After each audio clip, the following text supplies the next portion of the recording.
Hello everyone, welcome to Easy Vista channel. Hope you are all fine. So communication system subject வந்து நம்ம பார்த்துட்டு இருக்கோம். இன்னைக்கு நம்ம பார்க்க போற டாபிக் என்ன அப்படினா joint cumulative distribution function. So viewers வந்துட்டு இதுதான் ஃபர்ஸ்ட் டைம் நம்ம சேனலை பார்க்குறீங்க அப்படின்னா மறக்காமல் ஃபர்ஸ்ட்லேருந்து பாருங்கள், லெக்சர் 1லேருந்து பாருங்கள். அப்போ தான் உங்களுக்கு வந்துட்டு டீட்டெயிலாக எல்லாமே புரியும்.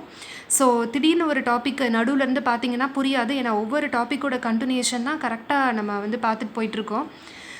ஸோ உங்கள் ஃப்ரெண்ட்ஸ் கிட்ட வந்து ஷேர் பண்ணுங்கள். உங்களுக்கு பிடிச்சிருந்தா உங்கள் ஃப்ரெண்ட்ஸ் கிட்ட ஷேர் பண்ணுங்கள். மறக்காமல் சப்ஸ்கிரைப் பண்ணுங்கள். பக்கத்தில் இருக்கிற பெல் ஐக்கானையும் கிளிக் பண்ணுங்கள். அண்ட் இப்போ நம்ம டாபிக் உள்ளே போகலாம். ஸோ டுடேஸ் டாபிக் என்ன அப்படின்னா joint cumulative distribution function, joint CTF அப்படின்னு சொல்லுவாங்க. ஸோ குமுலேட்டிவ் டிஸ்ட்ரிபியூஷன் ஃபங்க்ஷன் அப்படிங்கிற டாப்பிக்கை நம்ம பார்த்துட்டோம். இது என்ன அப்படின்னா joint cumulative distribution function. So சிடிஎஃப்னா நம்ம என்னன்னு பார்த்தோம். சிடிஎஃப்னா அதோட கிராஃப் பார்த்தா உங்களுக்கு ஞாபகம் இருக்கா? ஸோ எப்படின்னா அது வந்து ஒரு இன்க்ரீஸிங் ஃபங்க்ஷனாக இருக்கும். நம்ம ஆல்ரெடி பார்த்துருப்போம். அந்த கிராஃப் வந்துட்டு எப்படி இருக்கும் அப்படின்னா, இப்படி தான் ஒரு கிராஃப் பிளாட் பண்ணியிருக்கீங்கன்னா அதோட ஃபங்க்ஷன் வந்து இப்படி இன்க்ரீஸ் ஆகி போயிட்டே இருக்கும். ஸோ இந்த மாதிரி இருக்கும், ஒரு ஸ்டார் கேஸ் மாதிரி இருக்கும். நம்ம ஆல்ரெடி பார்த்தோம் இல்லையா? So it's a increasing function. அதுதான் வந்து cumulative distribution function. That is adding previous probabilities, முன்னாடி இருக்கிற எல்லாத்தையும் ஆட் பண்ணிகிட்டே வரதுனால நமக்கு ஒரு இன்க்ரீஸிங் ஃபங்க்ஷனாக இருக்கும். அப்படிங்கிறத ஜாயிண்ட் சிடிஎஃப்னு நம்ம பார்த்தோம். வெறும் சிடிஎஃப்னா என்னென்னு பார்த்தோம். இப்போ ஜாயிண்ட் சிடிஎஃப்னா என்ன அப்படின்னா, joint CDF is nothing but the CDF of 2 or more random variables. இதுக்கு மட்டும் நம்ம என்ன யூஸ் பண்ணோம் அப்படின்னா, ஒரே ஒரு ரேண்டம் வேரியபிள் மட்டும் யூஸ் பண்ணியிருப்போம். எக்ஸ்ன்னு ஏதாவது ஒரு ரேண்டம் வேரியபிள், எக்ஸோ ஒய்யோ ஏதோ ஒரு ரேண்டம் வேரியபிள் மட்டும் யூஸ் பண்ணியிருப்போம். Here we are going to use 2 or more random variables because application wise நீங்கள் பார்த்தீங்க அப்படின்னா ஒரு ரேண்டம் வேரியபிள் மட்டும் வச்சு யூஸ் பண்ணுறது நமக்கு நிறைய அப்ளிகேஷன்ஸில் யூஸ் ஆகாது. ஸோ 1, 2, 3 அப்படியே அந்த அப்ளிகேஷன்ஸ் நிறைய ரேண்டம் வேரியபிள்ஸ் வச்சு யூஸ் பண்ணால் தான் நம்மளுக்கு அப்ளிகேஷன் சைட் வைஸும் நமக்கு வந்துட்டு நிறைய வந்துட்டு அதோட யூசஸ் நமக்கு இருக்கும்.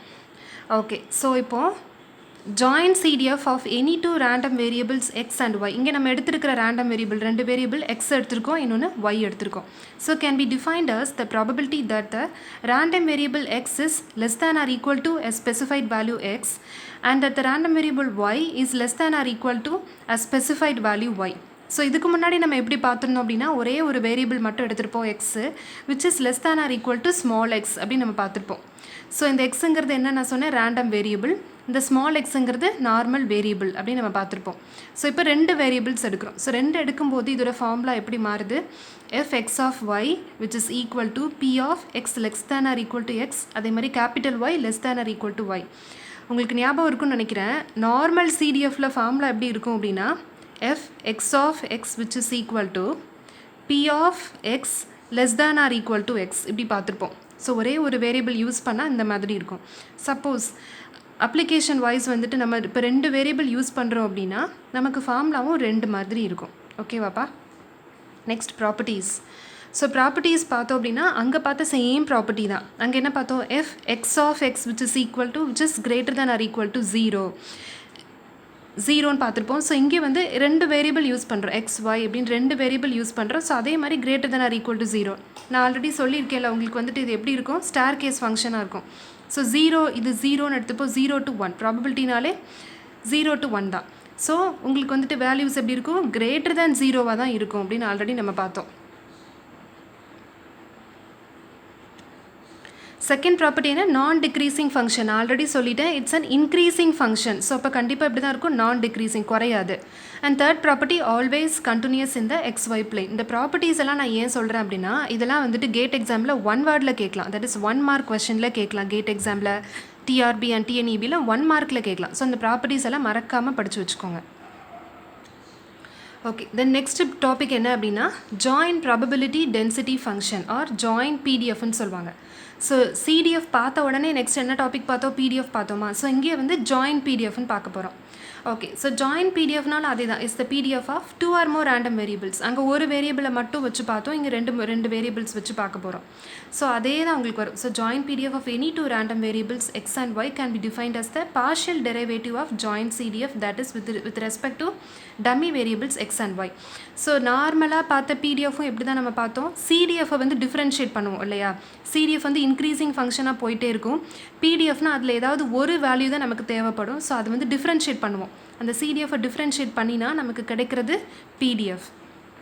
இதோட ஃபார்முலா பாருங்கள். ஸோ நான் பிடிஎஃப்னாலே சொன்னேன் ஸ்மால் எக்ஸ் யூஸ் பண்ணுறோம். So small X of Y which is equal to இங்கே 2 வேரியபிளை நம்ம வந்து டிஃப்ரென்ஷியேட் பண்ணுறதுனால டோ ஸ்கொயர்னு எடுத்துக்கிறோம். அங்கே வந்துட்டு டோ பை டோ எக்ஸ் அப்படின்னு எடுத்துருப்போம். 2 வேரியபிள்ஸுங்கிறதுனால so doe square f X of y இங்கே ப்ராக்கெட்டில் x y divided by doe x. ஒரு இதில் வந்து டோ எக்ஸ் எக்ஸை டிஃப்ரென்ஷியேட் பண்ணுவோம், நெக்ஸ்ட் டைம் ஒய்யை டிஃப்ரென்ஷியேட் பண்ணுவோம். நெக்ஸ்ட் இதோட ப்ராப்பர்ட்டிஸ் பார்த்தோன்னா joint PDF is non negative. So அங்கே பார்த்தா அதே தான். ஸோ அப்போ எப்படி எழுதுவோம்? F X of y greater than or equal to 0. So இது எப்படி வந்துட்டு 0 இது எப்படி வந்துட்டு கிரேட்டர் தென் ஆர் ஈக்குவல்ட்டாக இருக்குது அப்படின்னு பார்த்தோன்னா, ஏன்னா ஜாயின்ட் பிடிஎஃப்ங்கிறது சிடிஎஃபோட டெரிவேட்டிவ் தான். அப்போ உங்களுக்கு சிடிஎஃப் எப்படி இருக்கோ அதே மாதிரி அதே ப்ராப்பர்ட்டி தான் பிடிஎஃப்க்கு வரும், பிகாஸ் அதோட டெரிவேட்டிவ். ஸோ அதனால் விச் இஸ் ஆல்சோ ஏ நான் நெகட்டிவ் ஃபங்க்ஷன். நான் நெகட்டிவ்னா கண்டிப்பாக ஜாயின்ட் பிடிஎஃப் ஆல்வேஸ் பாசிட்டிவாக தான் இருக்கும். செகண்ட் ஒன் பார்த்தோம் அப்படின்னா the total volume under the surface of joint PDF is equal to unity. So இது எப்போவுமே ஈக்குவல் டு 1 பார்த்தோம். ஸோ அந்த சேம் டாபிக் தான். அங்கே என்ன பார்த்தோம்? விச் இஸ் ஈக்குவல் டு 1 தான் பார்த்தோம். So the area under the curve infinity அப்படின்னு சொல்லிட்டு minus infinity to infinity F X of Y which is equal to 1 பார்த்தோமா? இங்கே நம்ம ரெண்டு வேரியபிள் யூஸ் பண்ணுறதுனால எக்ஸுங்கிற வேரியபிளுக்கு ஒரு லிமிட் யூஸ் பண்ணுறோம், ஒய்ங்கிற வேரியபிளுக்கு இன்னொரு லிமிட். ஸோ அப்போ நமக்கு எப்படி கிடைக்கும்? ஏரியா அண்டர் த கர்வ் எப்படி கிடைக்கும்?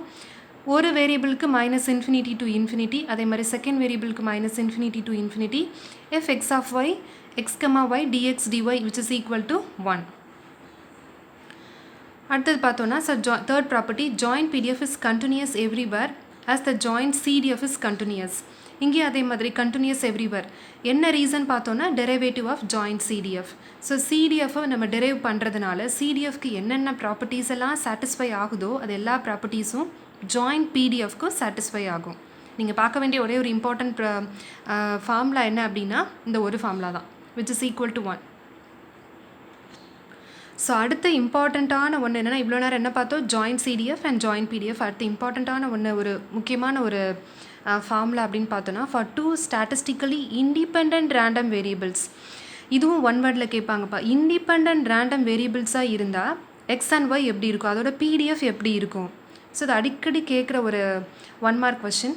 So f X of y small எஃப்னு வந்தாலே பிடிஎஃப்னு சொல்லியிருக்கேன். F X of Y which is equal to F X of X into F Y of Y. So இது எதனால் இப்படி இருக்குது? இண்டிபெண்ட் ரேண்டம் வேரியபிள்ஸாக இருக்கிறப்ப எக்ஸ் அண்ட் ஒய் அதை டிபெண்ட் பண்ணி இருக்காது. எக்ஸ் வந்து ஒய்யை டிபெண்ட் பண்ணி இருக்காது, ஒய் வந்து எக்ஸை டிபெண்ட் பண்ணி இருக்காது. அந்த மாதிரி இண்டிபெண்ட்டாக இருக்கும்போது அதோட ஃபார்முலா என்ன, அதோட பிடிஎஃப் என்னன்னு கேட்டாங்கன்னா எப்படி எழுதணும்? F X of Y which is equal to F X of X into F Y of Y. So next topic என்ன? Relationship between probability and joint PDF.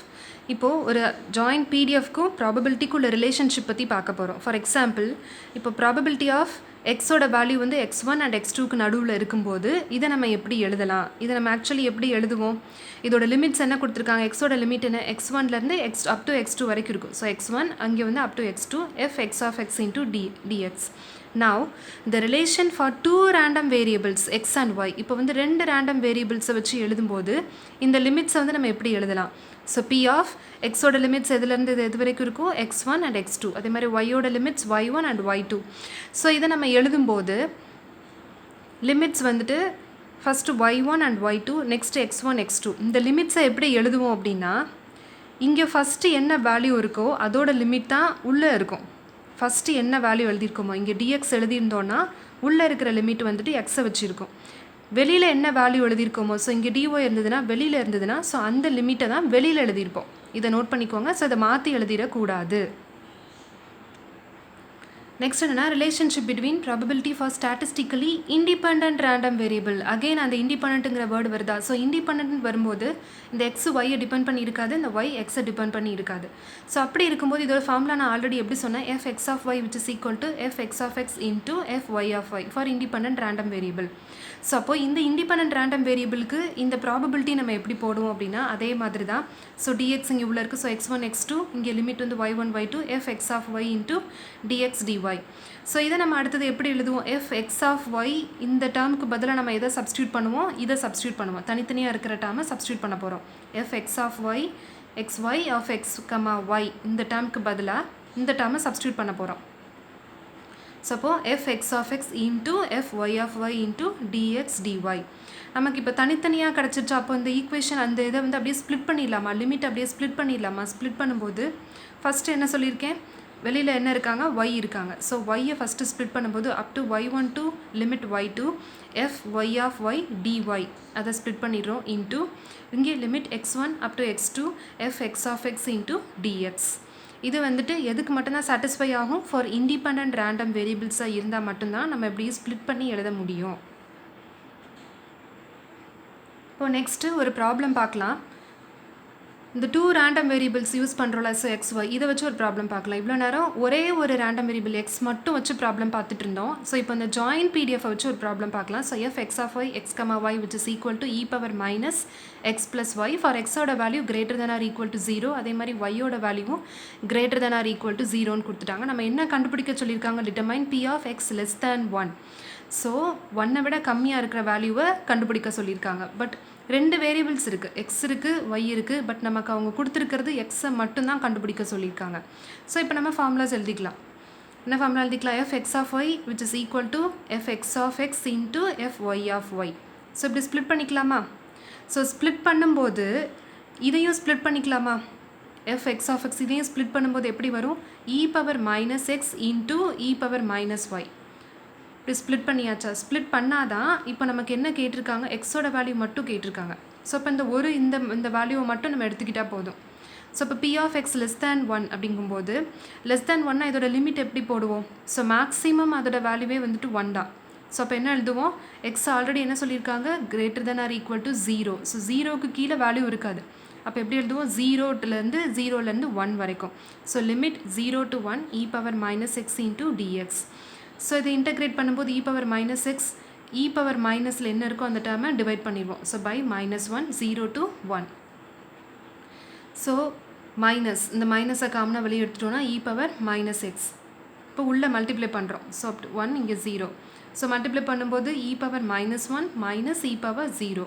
So minus e power -1 எப்படி எழுதலாம், 1/e எழுதலாமா? So 1/e minus e power 0ங்கிறது 1. So அப்போ உள்ள மைனஸால் multiply பண்ணும்போது -1/e + 1. இது எப்படி எழுதலாம், அதை கரெக்டாக நீட்டாக அழகாக எழுதணுன்னா 1 - 1/e. ஸோ இதுதான் இதோட ஆன்சர்.